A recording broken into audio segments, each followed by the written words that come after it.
Updating your payout destination on Outlook 2026 is a straightforward process. Follow these steps to ensure your payment information is current. Step 1. Open Outlook 2026. Launch the Outlook 2026 application on your computer. Make sure you are logged into the account for which you want to update the payout destination. Step 2. Access account settings. In the top menu, click on File. From the drop-down menu, select Account Settings, and then choose Account Settings again from a submenu that appears. Step 3. Select your account. In the Account Settings window, locate and select the account you wish to update. Click on Change to access the account details. Step 4. Update payout information. Look for the section labeled Payout Destination or similar. Enter your new payout information, ensuring that all details are accurate. Double check for any typos or errors. Step 5. Save changes.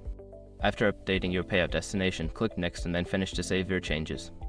Close the Account Settings window and restart Outlook to ensure the updates take effect.